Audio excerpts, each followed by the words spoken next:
The alarms were already screaming when I reached my seat. I had been in the middle of signing a routine trade dispute form, something about mineral rights on a frozen moon that nobody actually wanted, when every console in the assembly chamber lit up at the same time. Red light flooded the ceiling. The low, steady hum of 2,000 delegates talking at once collapsed into something much colder. Silence. I am Ambassador Veilsorn, of the Ketha delegation. I have attended 431 assembly sessions across my career. I have seen emergency alerts before. I have seen fleets mobilize, stars go quiet, civilizations send their final transmissions. I have seen things that rewired the way I understood the universe. Nothing prepared me for what happened in the next 4 minutes. The alert text scrolled across the primary display above the speaker's podium. Most delegates were still reading the words when the chief sensor coordinator, a tall Thassaran named Prelith, walked to the front of the chamber and asked for quiet, in a voice that was doing its absolute best to stay professional. She said there was an unidentified mass transit occurring inside the neutral corridor. She said the gravity well signature was unlike anything in the Galactic database. She said the object was moving at a controlled speed and appeared to be decelerating on an approach vector toward the assembly's orbital platform. Then she said the mass reading. I remember the exact number. I will remember it until I stop existing. It was 43 times the recorded mass of any warship currently active in galactic space. Not 43% larger. 43 times. The weight of a small moon, moving with purpose, slowing down, coming here. The chamber did not react with panic. It reacted with the particular kind of stillness that only happens when a large group of intelligent beings all reach the same conclusion at the same moment, and that conclusion is so far outside the boundaries of what they thought was possible that their minds simply refuse to process it. Then the sensors went dark. All of them. Every array, every passive receiver, every long-range scanner, and 6 seconds of total blackout. No data, no signal, nothing. I counted those 6 seconds. I know I counted them, because I was gripping the arm of my chair, and I was aware of my own heartbeat, in a way I am usually not. And I counted. 1, 2, 3, 4, 5, 6, and then the screens came back. And there it was. It had dropped out of faster-than-light transit inside the neutral corridor. Right there. Not on the edge. Not at a polite distance where you could negotiate. Inside the corridor. 30,000 kilometers from the assembly platform, which is closer than any sovereign vessel is ever permitted to approach without 16 layers of diplomatic clearance. It was a single ship. It did not look like a ship. That is the honest truth of it. The visual feed from the outer sensor array showed something that my mind kept trying to classify as a geological feature. A ridge, a cliff face, a formation of rock that something had happened to. Because ships have shapes that make a kind of sense. They have profiles you can read. You look at a warship and you understand it as a designed object, something with a purpose you can trace with your eyes. This thing had that, but only if you stared long enough and forced your mind to cooperate. Eventually you could see it. Yes, there was a bow. There was a stern. There were engine housings at the back, that each appeared to be wider than most mid-class frigates were long. There were gun emplacements along the upper spine, and there were so many of them that they looked less like weapons and more like a range of hills. The hull was dark. Not painted dark, not the kind of dark that absorbs light for stealth purposes, but the dark of something that has been through things, layered and dense, and carrying a history you could feel without being able to read it. The metal was scored in places, from what looked like old impacts. Repaired, reinforced, lived in. 40,000 meters long. That number came back from Prelith's team, 40 seconds after the screens returned, and I heard it stated once, and then heard it quietly repeated by the delegate sitting next to me, as if saying it a second time might change it. 40,000 meters. I have visited planets. I have stood on the surface of worlds and looked at mountain ranges and felt small, the way a living being is supposed to feel small in the presence of geography. This was a ship that made me feel that same smallness while I was sitting inside a pressurized station orbiting in the void. And then it spoke. The transmission came through on standard galactic frequency, the common band that everyone uses because everyone agreed to use it 3 centuries ago. It was unencrypted. Not lightly encrypted, or encrypted with a code we were supposed to work at. Simply unencrypted. Raw signal, open for anyone to receive. The voice was human. I had heard human voices before, in recordings and in the occasional diplomatic exchange, but I had not heard one that sounded quite like this. It was calm. Not the kind of calm that someone performs when they are afraid and doing their best to hide it. The real kind. The kind that comes from being deeply unbothered. The voice said, "Galactic Assembly, this is the United Earth naval ship Adamantine. We have come to observe. Do not worry. We brought enough firepower to make sure nobody bothers us while we are here." And then the transmission ended. That was it. No demands. No list of intentions. No diplomatic preamble. No identification of rank or treaty status. Just a name, a stated purpose, and a small note about the firepower, delivered in the tone of someone calling ahead to say they would be a few minutes late to lunch. The chamber sat with that transmission for 11 full seconds before anything happened. 11 seconds in a room containing delegates from 300 civilizations, most of whom had held positions of political power for longer than some species had been spacefaring. 11 seconds of absolute nothing. Then everyone started talking at once. I did not join the noise.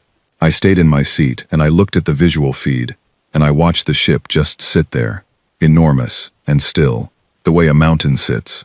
It was not maneuvering aggressively. It was not powering weapons.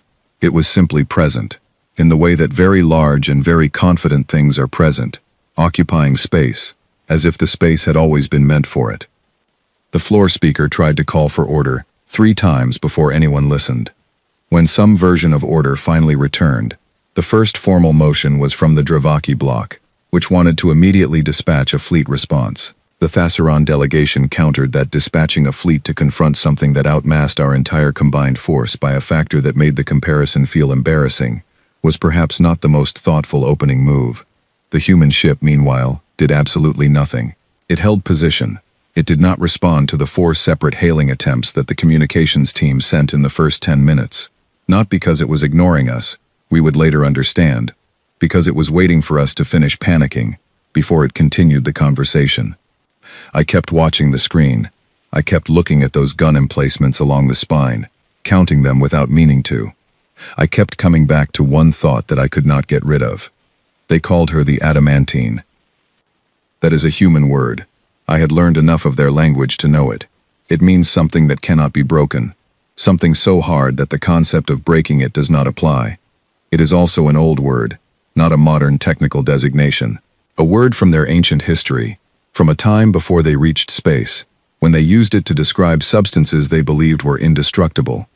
They had named this ship after the idea of something that could not be destroyed, and they had sent her alone.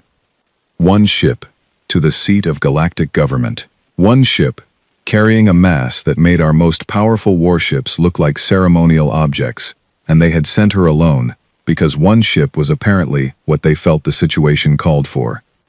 I sat in the red-lit chamber, with 300 civilizations worth of delegates shouting around me, and I thought about what kind of species sends one ship and names it after the concept of being unbreakable.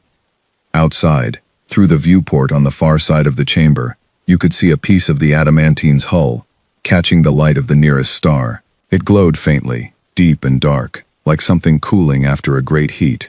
It was the most frightening thing I had ever seen.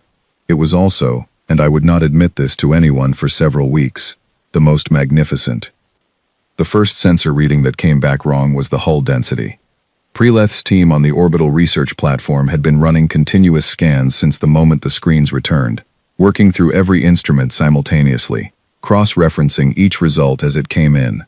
I had moved from the assembly chamber to the observation corridor that connected to their facility, because I wanted to be closer to the data and further from the noise. The chamber had not calmed down. It was not going to calm down anytime soon. I needed to think. Preleth herself was standing at the main display when I arrived, and she was very still in the way that scientists get still when a result is not matching anything in their reference database. She did not look at me when I came in.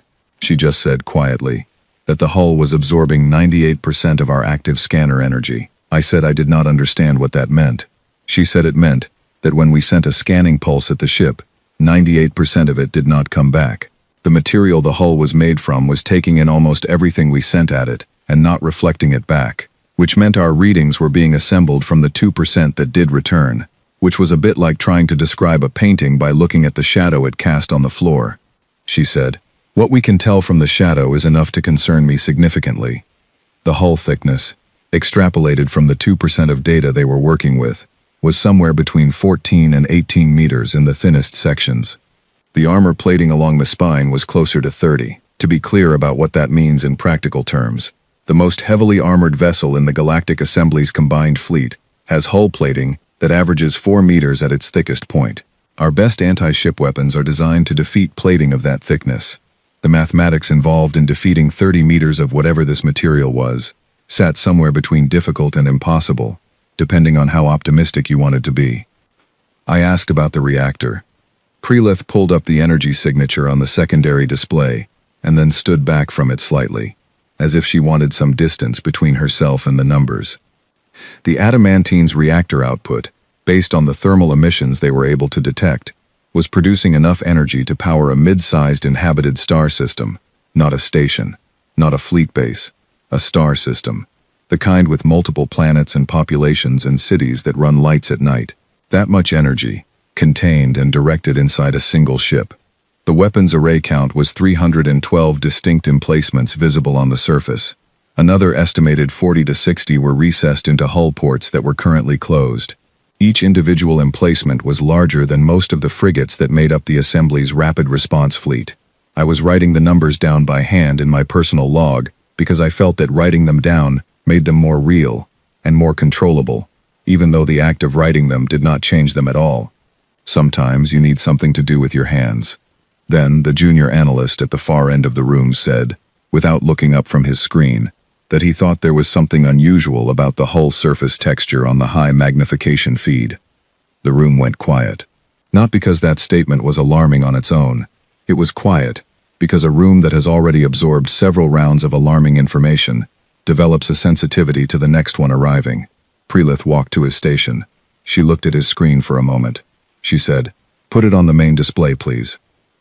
But the main display showed the hull at maximum magnification from their closest external probe, which had drifted to within 300 kilometers of the adamantine's midsection.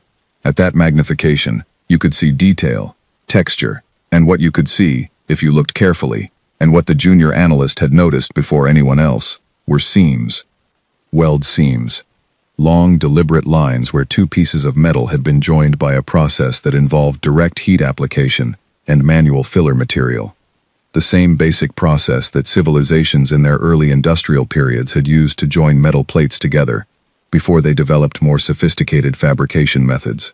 The same process that had been rendered largely obsolete by nanofabrication and molecular bonding and automated lattice growth technologies. Humans had built this ship the way a craftsperson builds something by hand, plate by plate, seam by seam, with tools.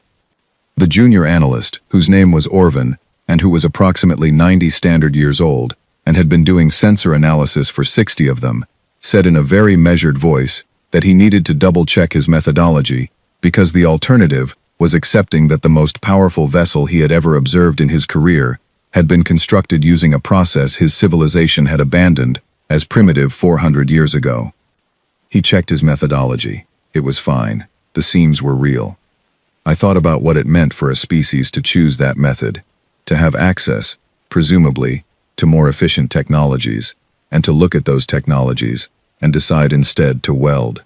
To stand in front of a piece of metal and heat it and join it to another piece of metal, one section at a time, until you had 40,000 meters of hull. I could not imagine the time it had taken. I could not imagine the number of hands involved. I could not imagine the decision behind it. And then the intercepted transmission arrived. The communications team had been monitoring every frequency on and around the adamantine since she arrived. She had not responded to any of our hailing attempts, but she was not silent. She was communicating internally, between her own crew, in standard galactic common, on an open, unencrypted channel. The communications team had flagged this immediately, as unusual. Encrypted internal communications are a basic security standard for any military vessel. You secure your internal comms the way you seal a pressurized compartment, not because you are necessarily expecting a breach, but because the cost of not doing it is too high. The adamantine was not doing this. Her crew was talking to each other on an open channel that anyone with a receiver could listen to. The first intercept was a conversation between two crew members about a valve in the secondary coolant line that needed replacing. One of them said he would get to it after the morning shift change. The other said that was fine, but not to let it go past that, because Commander Patricia had already flagged it twice. The second intercept was a crew announcement about meal schedules. The galley was running a beef stew for the evening meal, and there would also be fresh bread, and crew members in sections 17 through 22 were reminded that their meal window started 30 minutes earlier that day, due to maintenance in the corridor. The third intercept was a work order discussion between two engineers. One of them referred to the ship as the Old Girl, and said she was holding up well, considering the distance they had just traveled. The other said she always held up well, and that was why she was the Old Girl, and not the new one. The Old Girl. This ship, this object that was making the entire Galactic Assembly reconsider its understanding of what was possible. They called her the Old Girl. I asked the communications team to replay that intercept 3 times. I asked them to confirm that no part of the transmission was from a recorded file or a staged broadcast. They confirmed it was live crew conversation. These people were on that ship right now, in the middle of what we were all treating as the most significant and alarming event in recent galactic history, and they were talking about coolant valves and beef stew, and calling their ship by an affectionate nickname. The communications team had also pulled historical registry data and cross-referenced what they could find. The adamantine was listed in a human naval database, not a classified file, a public registry, as a planet-class Dreadnought, hull number 3. Hull number 3. I asked what had happened to hulls 1 and 2. The team found the answer within the hour. Both of the other ships in that class were listed as in refit. They were not destroyed. They were not decommissioned. They were being updated. They were alive. 3 ships of this size. And the other 2 were currently in a shipyard somewhere getting improvements. Admiral Dreth of the Dravaki block arrived in the research platform corridor, approximately 2 hours after I did. He had apparently decided that the sensor team was where the real information was, which was correct. He reviewed the same data I had reviewed. He stood at Preleth's main display for a long time. He read the hull thickness numbers. He read the reactor output. He read the weapons count. Then he said, in a flat and professional voice, that the readings must be corrupted and would need to be verified before the assembly could take any action based on them. Preleth turned to face him in the particular way that scientists face people who tell them their measurements are wrong. She said the readings had been verified. All of them, independently, using 4 separate methodologies, twice each. The Admiral said that did not seem possible. Preleth said she understood why it did not seem possible, and that she had spent the last 2 hours trying to find the error in the data, and that the error was not there. The Admiral left without responding. I watched him go, and I thought about the simulations that were probably being run right now in the Dravaki Military Command Center, and I thought about how many times those simulations were going to come back with an outcome that nobody in that command center wanted to look at. Preleth came to stand beside me at the corridor window. She said, "Do you know what the most unusual part is?" I said, "Tell me." She said, "I have been looking at the metallurgical profile of the hull material and cross-referencing it with every known alloy in the database. There is no match. Whatever this material is, they invented it. And the fabrication method, the welding, the manual construction, I think I understand why they did it that way." I said, "Why?" She said, "Because the alloy requires it. The molecular structure of whatever this material is does not behave predictably under high-heat automated processes. You cannot grow it in a lattice. You cannot pour it and let it set. You have to work it by hand, at specific temperatures, in specific conditions, piece by piece. They did not choose the old method because they preferred it. They chose it because the material they invented demanded it." I looked at the ship on the screen. I thought about a species that invents an impossible material and then spends however many years it takes to build 40,000 meters of it, by hand, because that is what the material requires. I thought about what it means to want something badly enough to do it that way. Preleth said, "They built this the way ancient civilizations built cathedrals, not for efficiency, not because there was no other option in any absolute sense, because they decided they wanted it to exist, and then they made it exist, regardless of the cost." I stayed at the window for another hour, watching the adamantine sit perfectly still in the neutral corridor, her dark hull catching the distant light. I had the uncomfortable feeling that we were not looking at a warship. We were looking at a statement. The vote to send a delegation aboard was 71 to 68, which tells you everything you need to know about how confident the assembly was feeling. I was one of the 71. The motion had been mine, originally, though it had been amended and debated and picked apart and reassembled by the floor before it passed, stripped down to its core. Send representatives. Go aboard. Find out what we are dealing with by talking to the people who built it. I had argued that diplomacy conducted entirely from a distance while staring at a sensor feed was not diplomacy. It was guessing. Several delegates agreed with me. More than I expected, honestly. The human ship accepted our request to board within 4 minutes of us sending it. The response was brief. It said, "We will have someone at the hangar deck to meet you. Dock at port 12. Watch your step on the ramp. It is a steep one. Watch your step on the ramp." We took a shuttle. 4 of us. Myself, Orvin from the sensor team because Prelith thought it was important to have someone technical present, Secretary Duveth from the protocol office who was there because someone from the protocol office is always there, and a young communications analyst named Lyra, who had asked to come because she had been monitoring the Adamantine's open comm channels and she wanted to hear what the ship sounded like from the inside. The approach took 11 minutes. I want to be specific about that number because I think it is important. From the bow of the Adamantine, where we began our approach, to port 12, on her midsection, where we were directed to dock, was 11 minutes of travel at standard shuttle cruising speed. We flew along her hull for 11 minutes and we did not reach the midpoint of the ship. None of us spoke for most of that transit. Orvin was recording everything on his personal sensor array. Duveth was looking straight ahead with the particular expression of someone performing composure for an audience that was not there. Lyra had her face pressed toward the viewport like a child on her first air journey. I watched the hull go past. I looked at the weld seams Prelith had identified from the probe data. From inside a shuttle at 300 meters distance they were clearer. Long, deliberate lines running across dark plating, each one precisely executed, each one joining a section to another section, in a continuous structure that stretched further in both directions than the eye could comfortably follow.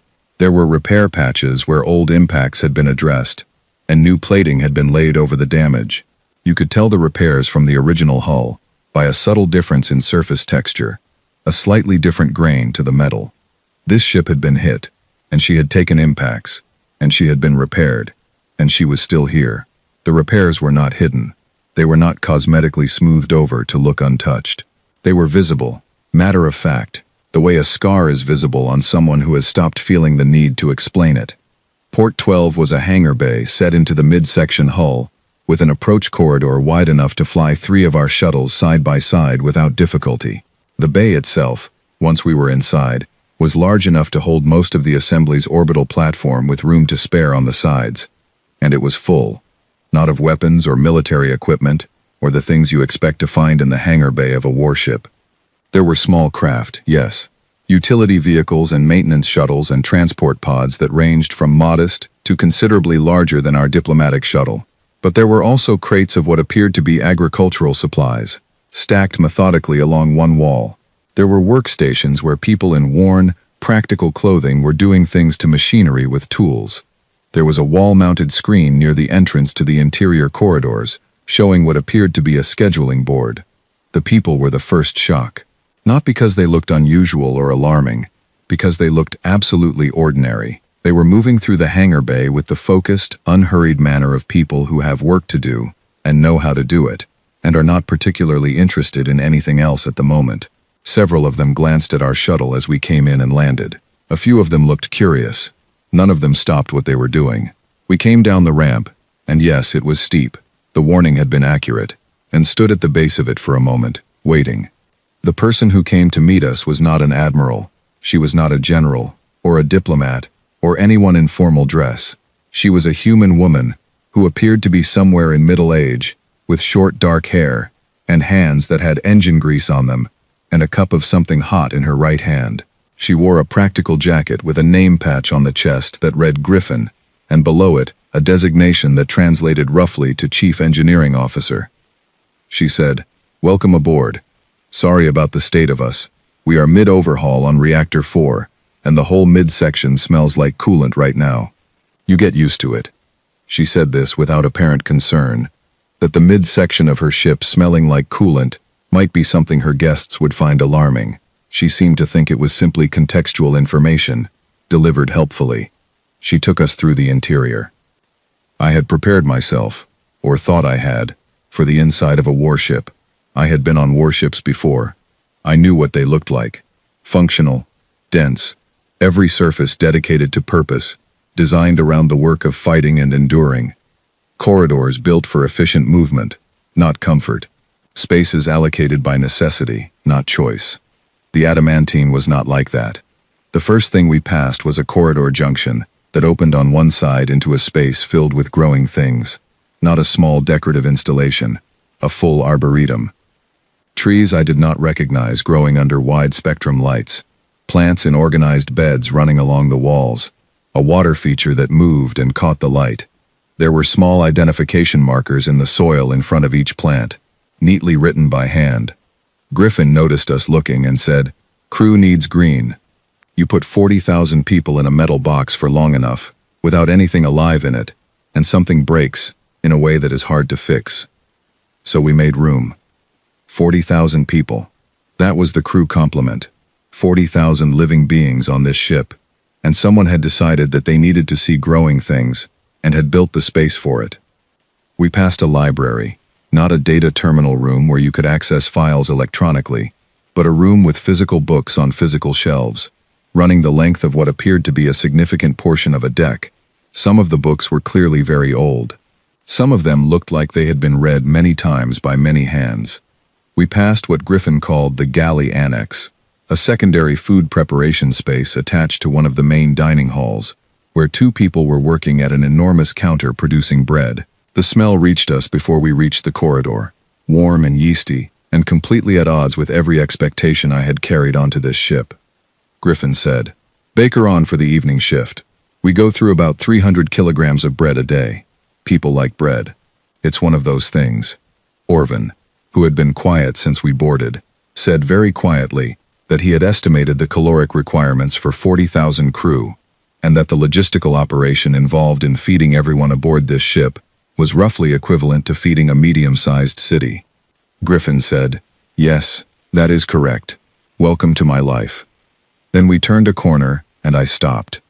The wall ahead of us, filling the entire bulkhead at the end of a wide corridor junction, was covered in names. Not printed names, not a digital display. Carved names, cut into the steel of the hull itself, each one individually made, running in rows from floor to ceiling, and from one side of the corridor to the other, and the corridor was wide. I stood there, and I read the names nearest to me, and they were human names, human individuals, each one followed by a date and a designation. They were the dead. Crew members who had died aboard this ship, or aboard the ships that had come before her in the lineage of whatever tradition the adamantine represented. There were hundreds of names, possibly more than 1,000. I did not count them all. They stretched far further than my eye could comfortably follow. But what stopped me, what actually made me stand still in that corridor, was that the names were not old. Some of them were recent. Some of the dates were recent enough that those people had not been gone very long. This was not a historical memorial. This was ongoing. They were still adding names to it as they went. They were carrying their losses with them, literally inscribed into the structure of the ship, so that anyone walking this corridor would walk past the names of the dead on the way to wherever they were going. Griffin had stopped when she noticed I had stopped. She said nothing for a moment. Then she said, "We don't go anywhere without taking them with us." I stood there for a long time, long enough that Duvith came to stand beside me, which Duvith is not normally someone who does that sort of thing. We saw the captain last. His name was Colin Harker, and he met us in what he called the briefing lounge, which was a room furnished more like a study than a command center, with a long table and mismatched chairs, and a shelf of physical reference materials along one wall, and a viewport that showed a section of space framing a distant arm of the galaxy. He was a broad, calm man, not particularly tall, with the look of someone who had been doing a demanding job long enough that the demand had settled into him and become ordinary. He greeted us in Galactic Common, which was accented but fluent. He offered water and declined to make the moment more formal than he believed it needed to be. We talked, or rather, he answered questions, because most of what I had to offer was questions. I asked about the construction. He confirmed that the ship had been built by hand, that it had taken 14 years, that the workforce at peak construction was somewhere over 60,000 people. He said it without pride or performance, just as a fact. I asked why. He said, "You want the practical answer or the real answer?" I said, "Both." He said the practical answer was that the alloy the hull was made from could not be fabricated any other way. It had to be worked manually. The material demanded it. They had discovered the alloy, and then figured out how to build with it, and this was what building with it looked like. He paused. Then he said, "The real answer is that 60,000 people spent 14 years building something together. They knew every seam. They could point to a section and say, 'I laid that.' My crew can walk this ship and touch the hull, and know that it was made by people who cared whether it lasted. That is not a small thing. I don't think it has a practical value you can measure, but I think it is the reason this ship is what she is." I thought about that for a long time afterward. I am still thinking about it now. I asked the question I had been building toward since we boarded. I said, "Why did you come here alone?" He thought about it before answering. He was the kind of person who thought before answering, which is rarer than it should be. Then he said, "Because we wanted to say hello, and you only need one ship to say hello." I said, "And if you had wanted to say something else?" He looked at me steadily. He said, "If we had wanted to say something else, we would not have come to the assembly. We would not have come to talk at all." We sat with that for a moment. Then a crew member knocked on the briefing lounge door and came in carrying a tray with cups and a pot of something hot and a plate of small, round pastries that smelled of warm sugar and something spiced, and placed it on the table without ceremony, and left. Griffin, who had stayed in the room, poured herself a cup and said, "Fresh from the galley. We always make extras when we have guests. It seems rude not to." Lyra, the young communications analyst, reached for a pastry before anyone else did, because she was young enough that social caution had not yet fully overridden basic appetite. Then she looked up and realized what she had done, and appeared mortified. Harker smiled at her for the first time and said, "Good, isn't it?" Lyra said, in a very small voice, that it was extremely good. Harker nodded and said, "My baker has been making that recipe for 20 years. Says his grandmother taught him. Passed down 4 generations in his family before that. Some things you don't improve, you just keep them." I looked at this man, captain of the most powerful vessel I had ever encountered, or could have imagined encountering, sitting in a room with mismatched chairs, watching a young analyst from the Galactic Assembly eat a pastry made from a recipe handed down through 5 generations of one human family. I thought, we have not understood these people at all, not even slightly. And I was not sure, sitting there, whether that was terrifying or the most hopeful thing I had encountered in years. I have not yet decided. I am still working on it. Secretary General Arun had not slept in 31 hours, and it showed in the way he was standing, which was the way a very tired person stands when they are performing, not being tired for an audience that has the political power to end their career. I know this because I know Orun. I have worked with him for 19 years. I know every one of his tells, and the wide-awake, straight-backed posture with the hands clasped behind the back means he would give almost anything to sit down, and has decided he cannot. The closed session had been running for 6 hours by the time I arrived back from the Adamantine. The chamber was smaller than the main assembly floor, built for 100 delegates rather than 2,000, which gave the argument inside it a different quality, more concentrated, more personal. When you can see the faces of everyone who disagrees with you, the disagreement has a different weight. I came in during a pause in the proceedings, which was lucky. Orun saw me come in and made a small gesture with his eyes. That meant, "Sit down and do not speak yet." I sat down. The 3 positions had already organized themselves by the time I arrived, the way positions always do when the stakes are high enough. You did not need to be told which faction each delegate belonged to. You could tell from the seating. The Dravaki bloc and their allied species were on the left side of the chamber, close together, in the way of people who have already agreed on their conclusion and are now focused on defending it. The Thasiran delegation and a cluster of science-aligned species were distributed through the center and right, in the looser arrangement of people who are still thinking, and at the back, separate from both groups, were the representatives of the 5 largest military powers, who were in a small private cluster that had the quality of a conversation you are not supposed to be able to hear. The motion on the floor was the containment proposal. The Dravaki primary delegate, a tall, deliberate woman named Vesa, had introduced it formally before I arrived, and the text of it was on the display screen at the front of the chamber. It had 5 points.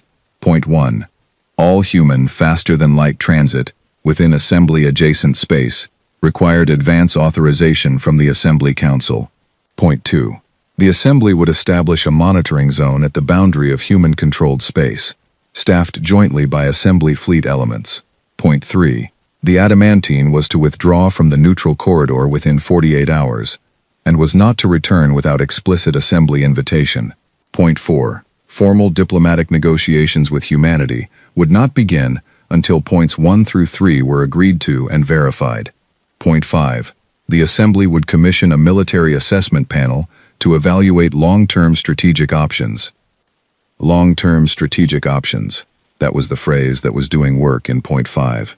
It was a careful phrase. It was the kind of phrase that meant something specific to everyone in the room, and none of them wanted to say the specific thing out loud.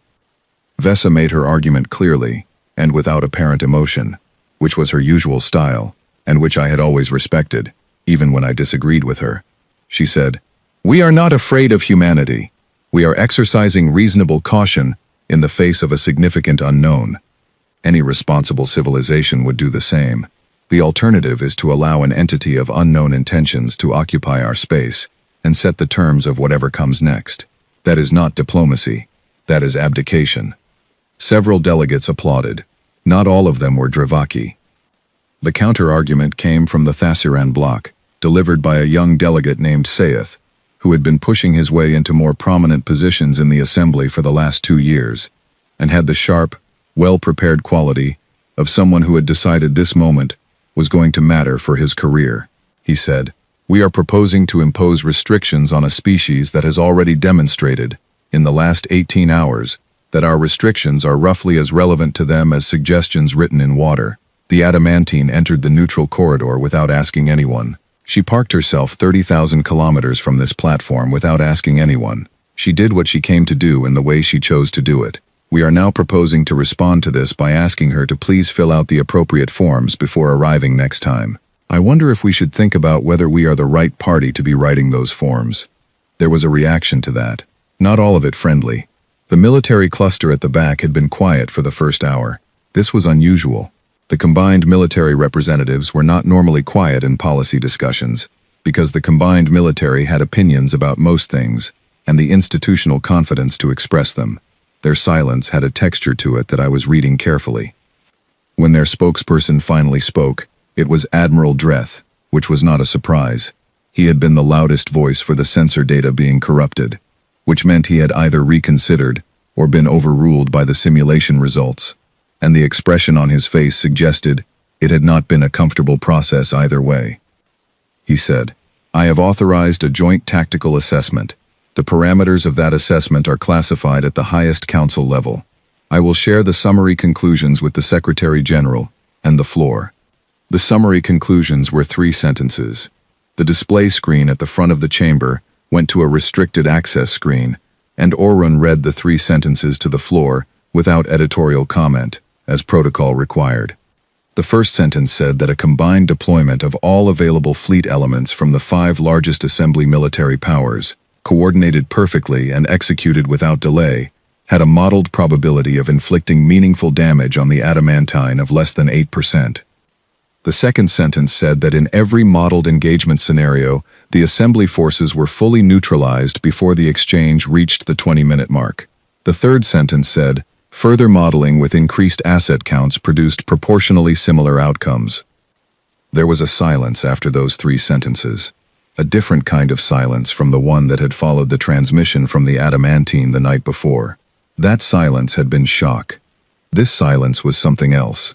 It was the silence of people absorbing a very specific kind of information and adjusting the way they were going to think about the next few hours. Vesa did not speak for a full minute. Then she said that tactical assessments were projections, and all projections contained margin for error. Dreth said that the margin for error was not relevant to the core finding. Vesa said she disagreed. Dreth said she was welcome to disagree. Orun let it run for another 40 minutes before he called the pause. During the pause, people moved around the chamber, and smaller conversations happened along the walls, the kind that actually determine what gets said out loud afterward. I was standing near the back of the room when the door opened, and a young man came in. He was human, which was immediately apparent. He was perhaps in his mid-20s, wearing a plain crew jacket with the adamantine patch on the shoulder, and he had the look of someone who had been given one specific task and was going to complete it with great commitment. He was carrying a large tray, and on the tray were a number of small cups and a sealed container with a pour spout and a plate of something wrapped in cloth. He looked around the room with the open, uncomplicated expression of someone who does not know they have just walked into one of the most tense diplomatic sessions in recent galactic history. He found a surface along the side wall, set the tray down, and started organizing things on it. The wrapped cloth turned out to contain pastries, the same type Lyra had eaten aboard the ship, and the sealed container was apparently coffee, a human beverage, which he began pouring into cups and setting out with the methodical focus of someone doing a task they have done many times. He said, to the room at large, that Captain Harker had sent refreshments from the galley, and that he hoped they were welcome, and that if anyone had food sensitivities, the galley could prepare alternatives on request. Then he stood there, waiting to see if anyone wanted anything. The room had gone very still, not the tense, deliberate stillness of diplomats choosing their words, the different kind of stillness that happens when something unexpected cuts through the atmosphere of a room and everyone is recalibrating at once. Delegate Sayeth was the first person to walk over and take a cup. He did it matter-of-factly, as though human crew members delivering coffee to closed assembly sessions was a normal part of his day. He took a sip, and his expression shifted slightly in the way of someone encountering something they did not expect to like, and liking it. He said nothing, but he stayed standing near the tray, which meant the next person who came over stood near him, and within a few minutes, there was a loose cluster of people at the side of the room, holding cups, and looking, if not relaxed exactly, then slightly less wound up than they had been 6 minutes ago. Vesa did not approach the tray, but she also stopped speaking, which was effectively a pause in the hostilities. The young crew member, whose name patch said Callum, asked Orun if there was anything else needed. Orun looked at him for a moment, with the expression of a man trying to determine whether this situation was insulting or generous, and settling on something in between. Then Orun said no, thank you. This was very thoughtful. Callum nodded, said to leave the tray, and he would collect it later, and left. The mood in the room was different after that, not resolved, not settled, but different. Something had shifted in the quality of the argument, the way the air in a room shifts when a window is opened. It was still the same argument, the stakes were the same, but something about a young man in a crew jacket pouring coffee from a ship that could neutralize every fleet we had, and doing it without drama or comment, had changed what the argument felt like. I spoke for the first time in the session when the floor reopened. I had been waiting for the right moment, and I thought this was it. I said, I was aboard that ship this afternoon. I walked her corridors. I met her chief engineer, who told me about her reactor maintenance. I met her captain, who offered me a cup of water and answered my questions with directness. I stood in front of a wall of names of the dead that goes on further than you can see, carved into the hull, because this crew does not go anywhere without taking their history with them. I said, I have been in this assembly for long enough to have seen what fear does to good policy. I have watched reasonable people make unreasonable decisions because they were frightened, and I have watched those decisions make the thing they feared more likely to happen, not less. I said, the containment motion assumes that we can contain this. We have heard this morning from our own military assessment that we cannot. So what we are really voting on is not containment. We are voting on whether to start from a position of hostility with a species that has not been hostile to us, in a situation where hostility on our part is the one thing most likely to produce consequences we will not survive. I said, they baked bread for 40,000 people. They carved the names of their dead into their hull so they would never be forgotten. They sent one ship and they named it after the idea of being unbreakable. And when they arrived, they opened their comms, served us food, and called their ship by an old woman's name. I do not know what that adds up to, but I know it does not add up to an enemy. I said, we became a galactic civilization by choosing to be something better than our worst instincts. That is the one real thing we have done that matters. I am asking us to do it again. The vote was called 35 minutes later. The containment motion failed. 71 against, 68 in favor. Orun announced the result in a steady voice, and then sat down and looked at the table in front of him for a long moment before he looked up again. Vesa, across the room, gathered her materials and left without speaking. I did not fault her for it. She had argued her position with integrity, and she had lost. That is a hard thing, and it takes time. Dreth caught my eye as the chamber was emptying. He held it for a moment. Then he nodded once, a very small and private acknowledgement, and left. I sat in the chamber after everyone else had gone. Callum had not come back for the tray yet. The cups were still there, and the plate with 2 pastries remaining on it, and the coffee container that was probably empty. A small, ordinary arrangement of objects on a side table in a chamber, where, 40 minutes earlier, we had voted on what kind of civilization we were going to be. I thought, they knew. They knew what was happening in this room.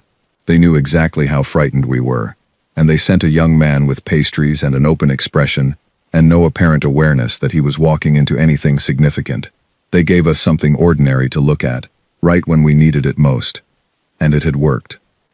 I did not know yet how I felt about being managed so precisely by people we had met 18 hours ago. I was not sure managed was even the right word. Maybe they had just understood, from a long way away, that fear and bread could not fully occupy the same space at the same time. Or maybe they had simply wanted us to have good coffee. I did not know, but I picked up one of the remaining pastries as I left, and it was as good as it had been on the ship. She left on a Tuesday. I know it was a Tuesday because I was in the middle of a meeting that meets every Tuesday, a standing review of border commerce permits that I have attended for 11 years and that I will probably attend until I retire, when the alert came through that the Adamantine was powering her drives. There was no announcement, no farewell transmission, no request for acknowledgement or formal goodbye. One moment she was there, exactly where she had been for 6 days, holding position 30,000 kilometers from the assembly platform, with the settled permanence of something that had always been there and would always be there. The next moment there was a gravitational event on every sensor array in the station, the kind that happens when something of significant mass executes a faster-than-light transit, and when the screens cleared she was gone. Just gone. Empty space.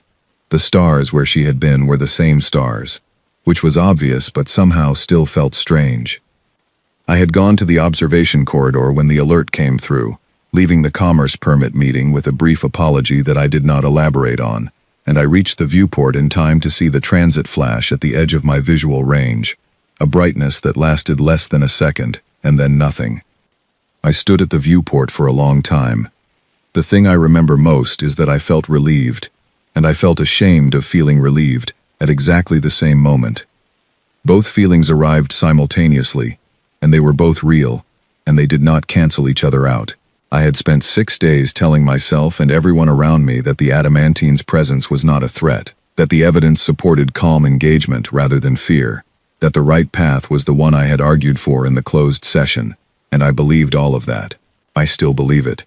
But when she left, I exhaled in a way that I had not been exhaling for 6 days, and that involuntary exhale told me something about what the body knows, that the mind has been overriding. The data package arrived 3 hours later.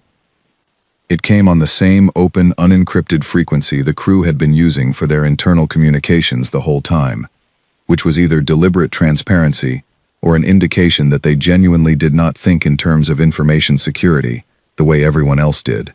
And by this point, I suspected it was both. The package was large. The transfer took 40 minutes even on the high-bandwidth relay. Preleth's team flagged it to me immediately, and I went back to the research platform to go through it with them. What we found was not what any of us expected. I think most people, if they are honest, expected weapons, or at minimum, technical specifications that could be read as weapons adjacent. something that could be interpreted as either a gift or a warning, depending on your perspective, something with dual use, something that would keep the 5 military powers up at night, in the interesting way, rather than the purely frightening way. What was in the package was metallurgy research, agricultural science, specifically related to growing food crops in low-gravity, low-light conditions over long time periods, life support engineering, with particular emphasis on air recycling systems for large crews over extended voyages, under medical research on physiological effects of long-duration space travel, 6 volumes of navigational data for regions of space that the Galactic database had sparse records on, and a section on structural engineering methods for building in extreme conditions, with notes on manual fabrication techniques for high-density alloys. They gave us the part that explained how they had built the ship, not the weapons, the hull. Prelith read through the metallurgy section for 2 hours and then sat back in her chair and said, very quietly, that this research represented approximately 60 to 80 years of scientific advancement relative to where galactic materials science currently was. That if what was in this package was accurate, and her initial read suggested that it would change what was buildable for every civilization in the assembly. I said, "Do you mean we could build something like the adamantine?" She thought about it carefully, the way Prelith always thinks about things carefully. Then she said, "Not immediately, not without a great deal of work and time, and the kind of dedicated manufacturing effort that would take generations to develop. But the knowledge of that it is possible is not nothing. The path is now visible. Before this package, we did not know the path existed. I sat with that for a while. I thought about what it meant to give someone the map to something that currently only you can reach. It means you have decided you would rather share the destination than keep it to yourself. It means you believe, on some level, that the universe is better with more of something in it, rather than less. It means you are thinking about what kind of future you are building toward, and you have made a choice about it." Orun received a letter. Not a transmission. Not a formal diplomatic communication. A letter, handwritten, in Galactic Common, that was accented but correct, photographed and sent through the standard channel. It was from Captain Harker, and it was addressed personally to Orusun by name, which meant they had been paying attention to who was who on this side of the conversation. Orowan shared it with me because we had worked together long enough that he shares things with me that he does not share with everyone. I read it twice. Then I read it a third time. It was not a long letter. Harker was apparently not someone who used more words than the situation required. The relevant part, the part that I copied into my own log, and which has stayed with me since, said, "We have been watching your assembly for about 40 years, not intrusively. The way you watch something you are curious about, and not yet ready to approach. We wanted to understand you before we introduced ourselves. We thought that was the respectful approach. Some of our people disagreed about when the right moment was to make contact. This was my call. I decided the moment was when we had something worth bringing to the table, which I think we do now, and when we were confident that showing up would not be interpreted as aggression, which I was less certain about. But we came anyway. You asked why we came alone. One ship is enough to talk. If we had needed more than one ship, we would not have come to talk. I wanted to say that more directly than I managed in the briefing room. There is a lot of space between your territory and ours. We have learned that space is better with good neighbors in it than without. We would like to be good neighbors. We do not require anything specific in return. We good neighbors tend to work out." The letter was signed with his name and the ship's designation. And underneath, in smaller handwriting, "She made it home fine, by the way. Thought you might want to know." They had been watching for 40 years. I held that fact in my mind for several days, turning it over, looking at it from different angles. 40 years of observation, and they had not once in those 40 years done anything with what they were learning, except watch, not leveraged it, not used it, not shown up uninvited to any of the smaller conflicts that had occurred in assembly space during that period. Conflicts where the kind of capability they had demonstrated would have been decisive. They had watched, and they had waited, and they had worked on building something worth bringing to the table. The chief engineer's grease-stained hands, the open comms, the unencrypted transmissions about coolant valves and meal schedules, the pastries in the lobby of the closed session, the coffee. Griffin had been doing her job. Harker had been doing his. Callum had been doing his. and every single piece of it had been calculated with the precision of someone who had spent 40 years studying how a frightened civilization needed to be handled. Not handled in the way of manipulation, handled in the way of care, the way you handle something fragile that you do not want to break. They had walked into a situation where we were terrified of them, and they had systematically, deliberately, made it easier for us to be less terrified. They had given us things to look at that were not frightening. They had taken up as little space as possible in ways that were not about reducing their presence, but about reducing our anxiety. They had been patient when we argued, and gone quiet when we needed quiet, and sent food, at the exact moment when food was the only right answer. And when they left us the map. The Commerce Permit meeting was still in progress when I got back to it, because it is a very long meeting, and very little can interrupt it for long. My colleague on the Kethia delegation, a careful woman named Ilara, who has been doing this longer than I have, looked at me when I sat back down and said, "The ship?" I said, "She's gone." Ilara said, "How are you feeling about it?" I thought about that honestly, because Ilara is one of the people I am honest with. I said, "I think we did the right thing. I think the vote was correct. I think what they left behind is going to matter for a very long time. And I think we have no idea what we have just started. And that is both the most exciting and the most alarming thing I have experienced in my career." Ilara said, "So the usual." I said, "More so than usual." She nodded and turned back to the permit file. I turned back to mine. The meeting continued in the way it always continues, which is slowly and with great attention to detail. But the window in the Commerce Permit chamber faces the direction the adamantine came from. I know that is not meaningful in any navigational sense. Space does not have fixed directions in the way a planet does. But the window faces a particular patch of stars, and I know that out there somewhere in that direction, there are 3 ships of a class that we did not know existed a week ago, and one of them was here. And she sat 30,000 kilometers away from this station, and she made bread, and she carved names into her hull, and she opened her doors and let us in. And then she left us better than she found us. I have been in diplomacy for a long time. I have attended meetings on stations and in orbital chambers, and in pressurized facilities on the surfaces of worlds that took 3 weeks to travel to. I have watched civilizations negotiate and argue, and occasionally do worse than argue. I have seen what contact between species looks like when it goes badly, and I have seen what it looks like when it goes well, and I have learned over a long career to tell the difference. This was the most unusual contact I have ever witnessed. It was also the most intentional. They did nothing that was not considered. They said nothing that was not chosen. They gave nothing that was not offered freely and in good faith. And they asked for nothing in return except the chance to be what they said they wanted to be, which was good neighbors. I still think about the memorial wall. I think about it often. The names going on further than you can see, carved into the hull, so that wherever the ship goes, the dead go with her. I think about what it means to carry your history in the walls of the place you live, to make it impossible to forget where you have been and who you have lost.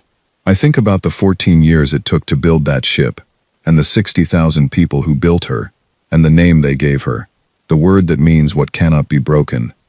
Harker said, "They built her so that nothing in the universe could frighten them." I believe that. I believe that is exactly why they built her. But I also believe that what they brought with them, what they showed us, was not the ship. The ship was just the thing that made us open the door. What they brought with them was everything inside it, the bread, and the books, and the growing things, and the names on the wall, the chief engineer who said, "Watch your step on the ramp," the captain who spoke less than the situation seemed to call for, and said more than anything else had. They could have come here and said, "We are stronger than you." They could have made that point without saying a word, just by existing in the neutral corridor and letting us run our sensor arrays. They knew that. They had read us carefully enough for 40 years to know exactly how we would react. Instead, they said, "Come see how we live." And I went, and I saw, and I have not recovered from it, which I mean as a compliment of the highest order. The stars outside the window of the Commerce Permit chamber are the same stars they have always been. I have sat at this table and looked at this window for 11 years, and the stars have not changed. But I know now what is out there among them, and the universe feels different, not smaller, deeper. The way a room feels deeper when you discover it has a door you did not know about, opening onto a space you had not imagined, full of 40,000 people, and growing things and names and bread, and one engineer with engine grease on her hands asking you to please mind the ramp. The permit file is still open on my desk. I should finish it. But for now, I am looking at the window.